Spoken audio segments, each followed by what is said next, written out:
नमस्कार दोस्तों। आज हमारा एसएससी जीडी 2021 और 19 के आंसर क्वेश्चन डिस्कशन सीरीज की ये 5वीं कड़ी है और इसमें हम आगे बढ़ते हैं। और पहला क्वेश्चन है इसमें, इंडियन आर्मी डे कब मनाते हैं? तो इंडियन आर्मी डे 15 जनवरी को मनाते हैं, क्योंकि 15 जनवरी 1949 को के एम करियप्पा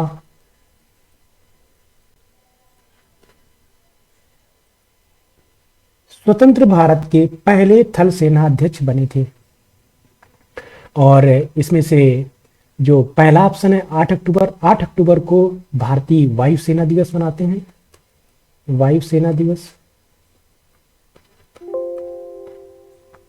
और 4 दिसंबर को भारतीय नौसेना दिवस मनाते हैं, नौसेना दिवस।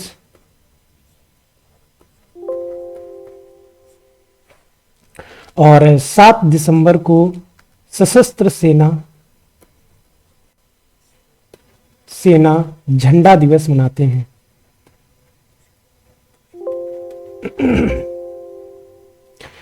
क्योंकि अगस्त 1949 में भारत सरकार ने सशस्त्र सेना के जवानों के कल्याण के लिए एक समिति का गठन किया और इस समिति ने निर्णय लिया कि हम प्रतिवर्ष 7 दिसंबर को झंडा दिवस मनाएंगे। और 4 दिसंबर 1971 को भारतीय नौसेना ने 1971 में दिसंबर 1971 में भारत और पाकिस्तान का युद्ध हुआ और यह युद्ध 16 दिसंबर 1971 को समाप्त हुआ, जिसे बांग्लादेश के द्वारा और भारत के द्वारा 16 दिसंबर को विजय दिवस के रूप में मनाया जाता है। यह युद्ध लगभग 13 दिन चला और इस युद्ध में पाकिस्तान की पराजय हुई और जो पूरी पाकिस्तान था वो एक नए देश के रूप में अर्थात बांग्लादेश के रूप में उभर कर सामने आया। और इसी युद्ध के दौरान भारतीय नौसेना की अहम भूमिका के कारण, इसके अहम योगदान के कारण 4 दिसंबर को नौसेना दिवस के रूप में मनाया जाता है। और वर्तमान में नौसेना प्रमुख आर हरिकुमार हैं। आर हरिकुमार वर्तमान में नौसेना प्रमुख हैं और वर्तमान में थल सेना प्रमुख मनोज पांडे हैं। मनोज पांडे थल सेना प्रमुख हैं और वर्तमान में वायुसेना प्रमुख विवेक राम चौधरी हैं। विवेक राम चौधरी। और वर्तमान में रक्षा मंत्री राजनाथ सिंह हैं और वर्तमान में रक्षा सचिव अजय कुमार हैं। और हाल ही में एसएससी सीजीएल में एक क्वेश्चन पूछा गया कि दूसरे सीडीएस कौन है? तो हाल ही में अनिल चौहान को दूसरा सीडीएस नियुक्त किया गया है भारत सरकार के द्वारा और पहले सीडीएस जनरल विपिन रावत थे। तो अगले क्वेश्चन की ओर बढ़ते हैं। अगला क्वेश्चन है हमारा, भारतीय राष्ट्रीय कांग्रेस के एकमात्र अध्यक्ष कौन थे जिन्होंने चुनाव जीतने के बाद इस्तीफा दे दिया? तो भारतीय राष्ट्रीय कांग्रेस के अध्यक्ष पद का चुनाव जीतने के बाद इस्तीफा देने वाले वो कौन से व्यक्ति थे? वो थे सुभाष चंद्र बोस। तो इसमें से पहला ऑप्शन है, इसको समझ लेते हैं। पहला ऑप्शन है गांधी जी। तो 1924 में भारतीय राष्ट्रीय कांग्रेस का बेलगांव अधिवेशन हुआ। इस अधिवेशन के अध्यक्ष महात्मा गांधी को बनाया गया। तो महात्मा गांधी सिर्फ एक बार भारतीय राष्ट्रीय कांग्रेस के अध्यक्ष बने 1924 में और दोबारा ये भारतीय राष्ट्रीय कांग्रेस के अध्यक्ष नहीं बने। और हालांकि इन्होंने 1939 में अपनी तरफ से पट्टाभी सीतारामैया को सुभाष चंद्र बोस के खिलाफ कैंडिडेट के रूप में उतारा। तो सुभाष चंद्र बोस के बारे में समझ लेते हैं। 1938 में भारतीय राष्ट्रीय कांग्रेस का हरिपुरा अधिवेशन हुआ जिसके अध्यक्ष सुभाष चंद्र बोस बने। 1939 में सुभाष चंद्र बोस भारतीय राष्ट्रीय कांग्रेस के दोबारा अध्यक्ष बनना चाहते थे। इसके लिए इन्होंने अध्यक्ष पद का चुनाव लड़ा और सुभाष चंद्र बोस के खिलाफ महात्मा गांधी ने अपने कैंडिडेट पट्टाभी सीतारामैया को उतार दिया और इसमें पट्टाभी सीतारामैया की हार हुई और सुभाष चंद्र बोस भारतीय राष्ट्रीय कांग्रेस के अध्यक्ष पद का चुनाव जीत गए। और महात्मा गांधी ने इस पराजय पर कहा कि पट्टाभी सीतारामैया की पराजय मेरी पराजय है। और 1939 में सुभाष चंद्र बोस भारतीय राष्ट्रीय कांग्रेस के त्रिपुरी अधिवेशन के अध्यक्ष बन जाते हैं। त्रिपुरी जबलपुर में है। तो त्रिपुरी अधिवेशन 1939 में त्रिपुरी अधिवेशन हुआ जिसके अध्यक्ष सुभाष चंद्र बोस बने। लेकिन महात्मा गांधी से मतभेदों के कारण सुभाष चंद्र बोस ने 1939 में भारतीय राष्ट्रीय कांग्रेस से त्यागपत्र दे दिया और फॉरवर्ड ब्लॉक नामक एक नई पार्टी बनाई। सुभाष चंद्र बोस के संबंध में एक क्वेश्चन और पूछा जाता है, क्योंकि भारत सरकार ने निर्णय लिया है कि वो 23 जनवरी को पराक्रम दिवस के रूप में मनाएगी। तो 23 जनवरी को हमारे देश में सुभाष चंद्र बोस की जयंती को पराक्रम दिवस के रूप में मनाया जाता है, क्योंकि इनका जन्म 23 जनवरी 1897 को उड़ीसा के कटक में हुआ था। और एक फैक्ट सुभाष चंद्र बोस से और पूछा जाता है, इनकी एक महत्वपूर्ण पुस्तक है जिसका नाम है इंडियन स्ट्रगल। इंडियन स्ट्रगल, तो इंडियन स्ट्रगल के लेखक सुभाष चंद्र बोस थे। और एक फैक्ट इनके बारे में हाल ही में लेखपाल में पूछा गया, यूपी लेखपाल में, कि सुभाष चंद्र बोस को देश नायक किसने कहा? देश नायक, तो सुभाष चंद्र बोस को देश नायक गुरुदेव रविंद्रनाथ टैगोर ने कहा था। तो अगले ऑप्शन की ओर बढ़ते हैं। अगला ऑप्शन है एनी बेसेंट। तो एनी बेसेंट के संबंध में हमें यह फैक्ट याद रखना होगा कि 1917 में भारतीय राष्ट्रीय कांग्रेस का कलकत्ता अधिवेशन हुआ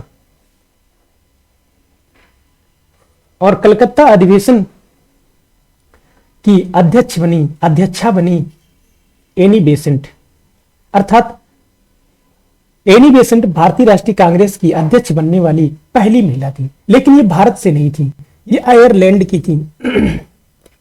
Ireland. Theosophical society of India, theosophical society के एक सदस्य के रूप में ये भारत आई थी। अर्थात विभिन्न धर्मों में आई बुराइयों को दूर करने के लिए ये थियोसोफिकल सोसाइटी को इन्होंने ज्वाइन किया था और इसी उद्देश्य से ये भारत में आई। लेकिन जब इन्होंने देखा भारत में लोग स्वतंत्रता के लिए बड़े पैमाने पर संघर्ष कर रहे हैं, तो इन्होंने भारतीय राष्ट्रीय आंदोलन में अपना सहयोग प्रदान करना शुरू कर दिया। और इसी दौरान इनके अहम योगदान को देखते हुए हमारे स्वतंत्रता संग्राम सेनानियों ने इन्हें 1917 में भारतीय राष्ट्रीय कांग्रेस के कलकत्ता अधिवेशन का अध्यक्ष बना दिया। और एक फैक्ट यहां से और पूछा जाता है कि भारतीय राष्ट्रीय कांग्रेस के अध्यक्ष बनने वाली पहली भारतीय महिला कौन थी? तो 1925 में भारतीय राष्ट्रीय कांग्रेस का कानपुर अधिवेशन हुआ था। इस अधिवेशन की अध्यक्षता की थी सरोजिनी नायडू ने। तो सरोजिनी नायडू भारतीय राष्ट्रीय कांग्रेस के अध्यक्ष बनने वाली पहली भारतीय महिला थी। और अगला फैक्ट है व्योमेश चंद्र बनर्जी, WC बनर्जी। तो 1885 में भारतीय राष्ट्रीय कांग्रेस का गठन हुआ था। इसका गठन बंबई में गोकुलदास तेजपाल संस्कृत महाविद्यालय में हुआ था और इसी दौरान इसका पहला अधिवेशन हुआ और इसके अध्यक्ष बने व्योमेश चंद्र बनर्जी। भारतीय राष्ट्रीय कांग्रेस का गठन A.O. ह्यूम ने किया था, एक अंग्रेज थे। एलन ऑक्टेवियन ह्यूम ने 1885 में भारतीय राष्ट्रीय कांग्रेस का गठन किया और एलन ऑक्टेवियन ह्यूम को ही भारतीय राष्ट्रीय कांग्रेस का पहला महासचिव बनाया गया और व्योमेश चंद्र बनर्जी भारतीय राष्ट्रीय कांग्रेस के पहले अधिवेशन के अध्यक्ष बने। अगले फैक्ट की ओर बढ़ते हैं। तो अगला क्वेश्चन है हमारा 1915 में दक्षिण अफ्रीका से वापस आने के बाद गांधी जी ने किसकी सलाह पर एक वर्ष भारत का भ्रमण किया? तो इसको समझ लेते हैं। महात्मा गांधी 1893 में दक्षिण अफ्रीका गए थे और 9 जनवरी 1915 को भारत वापस आए। इसीलिए 9 जनवरी को भारत में प्रवासी भारतीय दिवस के रूप में मनाया जाता है। तो गांधी जी जब 1915 में दक्षिण अफ्रीका से वापस भारत आए तो इन्हें गोपाल कृष्ण गोखले ने सलाह दी कि आप एक वर्ष तक पूरे भारत का भ्रमण करें और यहाँ के लोगों से मिलें और इन समस्याओं को समझें, फिर इसके बाद उनके लिए सत्याग्रह या आंदोलन की शुरुआत करें। और गोपाल कृष्ण गोखले को महात्मा गांधी ने अपना राजनीतिक गुरु बनाया था।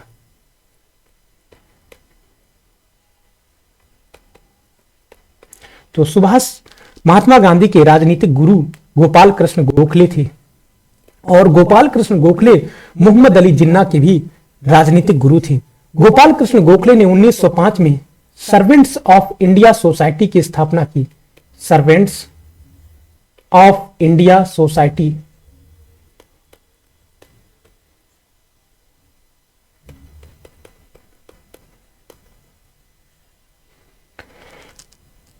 अगले ऑप्शन की ओर बढ़ते हैं। अगला ऑप्शन है हमारा रविन्द्रनाथ टैगोर। रविन्द्रनाथ टैगोर को महात्मा गांधी ने गुरुदेव की उपाधि दी, इन्हें गुरुदेव के नाम से जाना जाता है। रविन्द्रनाथ टैगोर ऐसे पहले एशियाई थे, पहले भारतीय जिन्हें 1913 में साहित्य का नोबेल मिला।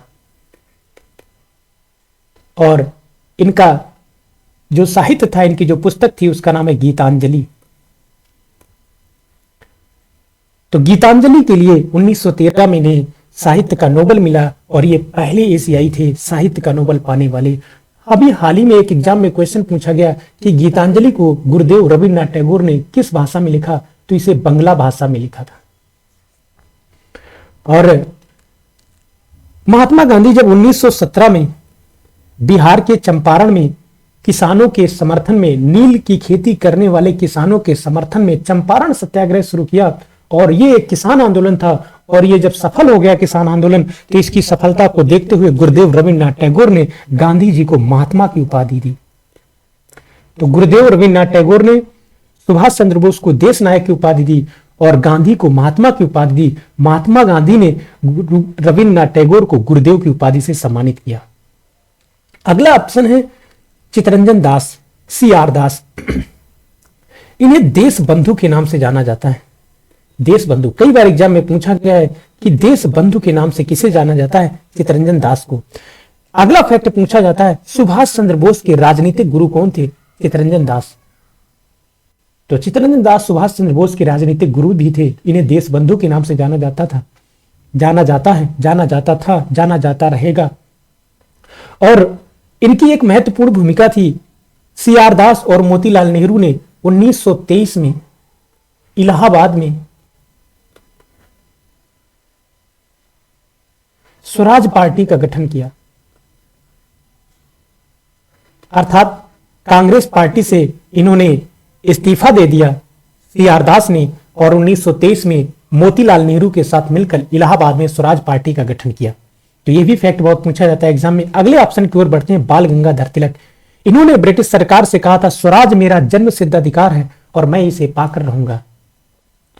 तो बाल गंगाधर तिलक के संबंध में कुछ अन्य फैक्ट पूछे जाते हैं। इन्होंने मराठा और केसरी नामक पत्रिका का संपादन किया। इनकी जो मराठा पत्रिका थी ये अंग्रेजी भाषा में थी और केसरी पत्रिका ये मराठी भाषा में थी, ये भी याद रखना है।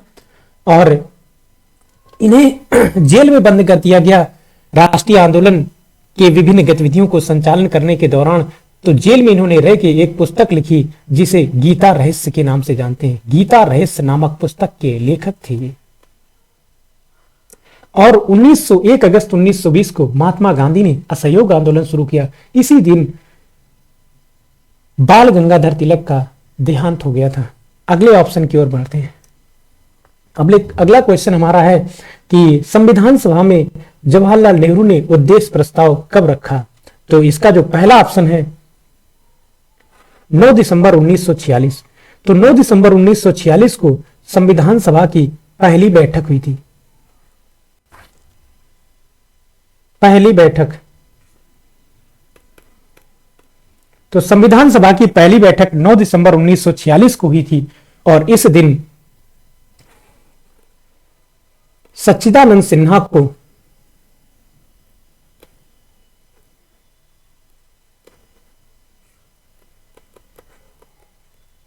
संविधान सभा का अस्थायी अध्यक्ष चुना गया। और अगला ऑप्शन है 11 दिसंबर 1946। तो इसको समझ लेते हैं। 11 दिसंबर 1946 को संविधान सभा की दूसरी बैठक हुई, दूसरी बैठक।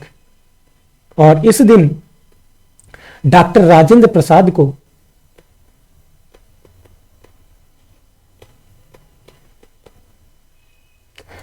संविधान सभा का स्थायी अध्यक्ष चुना गया।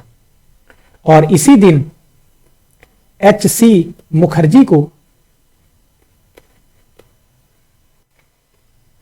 संविधान सभा का उपाध्यक्ष चुना गया। और इसी दिन BN राव को, बेनेगल नरसिंह राव को संविधान सभा का संवैधानिक सलाहकार चुना गया।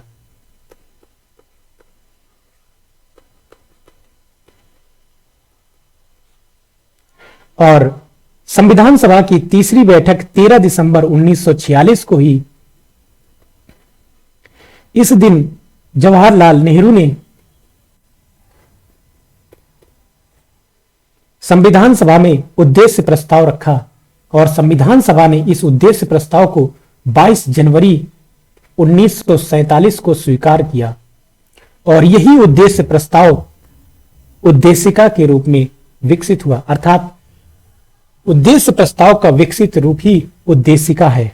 और अगला ऑप्शन है हमारा 29 अगस्त 1947। इस दिन प्रारूप समिति का गठन हुआ था।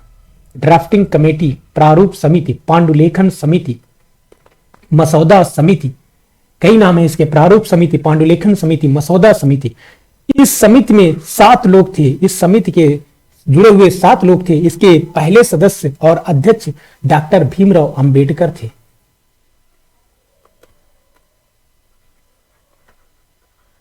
डॉक्टर भीमराव अंबेडकर थे। अगले क्वेश्चन की ओर बढ़ते हैं। अगला क्वेश्चन है हमारा, कौन सी पुस्तक बाणभट्ट द्वारा लिखी गई? तो बाणभट्ट एक बहुत बड़े लेखक थे संस्कृत के। इन्होंने हर्षचरित की रचना की। बाणभट्ट हर्षचरित्र के लेखक हैं। और अगला ऑप्शन है अष्टाध्यायी। अष्टाध्यायी के लेखक पाणिनि हैं। पाणिनि हैं, अष्टाध्यायी के लेखक पाणिनि हैं। और अगला ऑप्शन है अकबरनामा। अकबरनामा के लेखक अबुल फजल।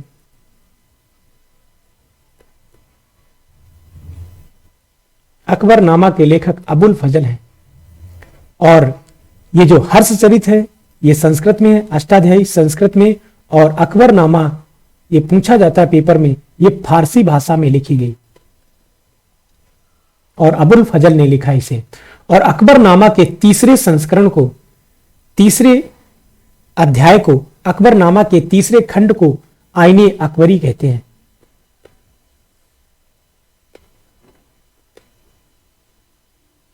अगला ऑप्शन है मालविकाग्नि मित्रम। संस्कृत में लिखा ये एक नृत्य, संस्कृत में लिखी एक रचना है। इसके लेखक कालिदास थे। कालिदास ने मालविकाग्नि मित्रम की रचना की। इसके अलावा इन्होंने विक्रमो वर्षियम की रचना की, अभिज्ञान शाकुंतलम की रचना की। अगले क्वेश्चन की ओर बढ़ते हैं। अगला क्वेश्चन है हमारा, किस संविधान संशोधन के तहत 2006 में सरकारी तथा निजी शिक्षण संस्थानों में ओबीसी को 27% आरक्षण मिला? तो समझ लेते हैं इसे। पहला ऑप्शन यही इसका आंसर है। तो 93वां संविधान संशोधन अधिनियम 2005, इसके तहत 2006 में सामाजिक और शैक्षणिक रूप से पिछड़े वर्ग को सरकारी तथा प्राइवेट शिक्षण संस्थानों में आरक्षण का प्रावधान किया गया। और इसके तहत हमारे संविधान में आर्टिकल 15 क्लास 5 जोड़ा गया, अर्थात हमारे देश के जो सरकारी शिक्षण संस्थान है तथा निजी शिक्षण संस्थान है, उन सभी शिक्षण संस्थाओं में सामाजिक और शैक्षणिक रूप से पिछड़े वर्गों के लिए आरक्षण का प्रावधान भारतीय संविधान के 93वें संविधान संशोधन के तहत किया गया और इसके तहत आर्टिकल 15 क्लास 5 जोड़ा गया। अगला ऑप्शन है हमारा 21वां संविधान संशोधन। ये 2002 में हुआ और इसके तहत भारतीय संविधान के भाग 3 में, जिसमें मूल अधिकारों का प्रावधान है, इसमें एक आर्टिकल जोड़ा गया 21A, और 21A में शिक्षा के अधिकार को मूल अधिकार बना दिया गया।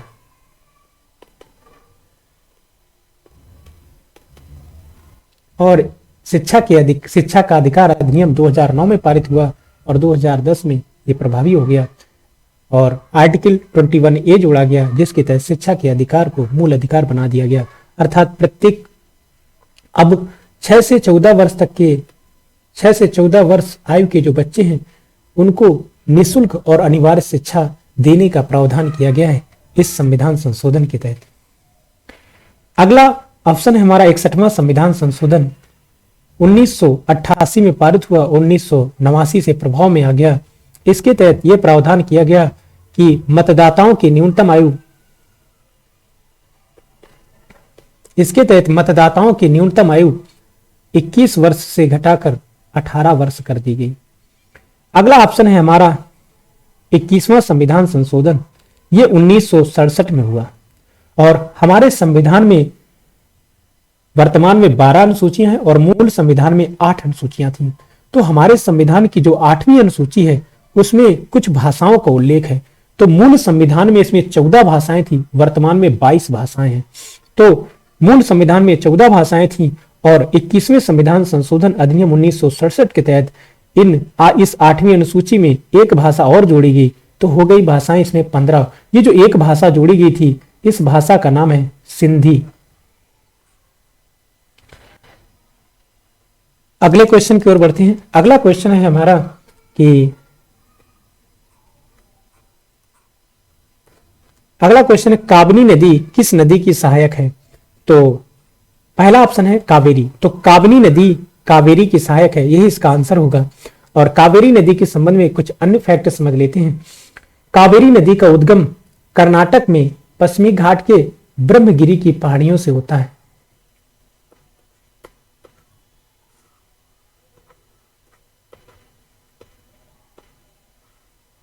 और ये कर्नाटक फिर इसके बाद तमिलनाडु में प्रवाहित होते हुए ये अपना मुहाना बंगाल की खाड़ी में बनाती है। ये एक सदा नीरा नदी है। सदा नीरा, सदा नीरा का मतलब एक ऐसी नदी जिसमें लगभग पूरे वर्ष पानी बना रहता है, क्योंकि इस नदी को दक्षिण पश्चिम मानसून तथा उत्तर पूर्व मानसून दोनों मानसूनों से जल की आपूर्ति हो जाती है, इसीलिए इसे सदा नीरा नदी कहते हैं। इसे दक्षिण भारत की गंगा भी कहते हैं, दक्षिण भारत की गंगा।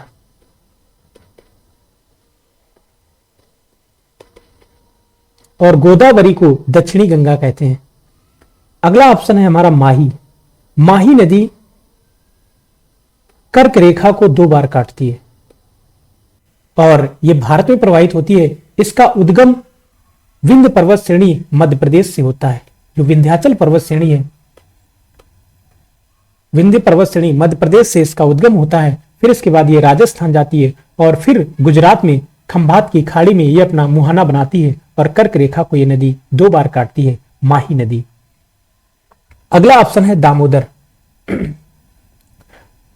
दामोदर नदी झारखंड में मुख्य रूप से झारखंड में स्थित छोटा नागपुर का पठार, जो छोटा नागपुर का पठार उसके पश्चिमी भाग से निकलती है दामोदर नदी। दामोदर नदी का उद्गम छोटा नागपुर पठार के पश्चिमी भाग से होता है और छोटा नागपुर पठार कई राज्यों में फैला हुआ है, लेकिन इसका मुख्य रूप से प्रसार झारखंड में है।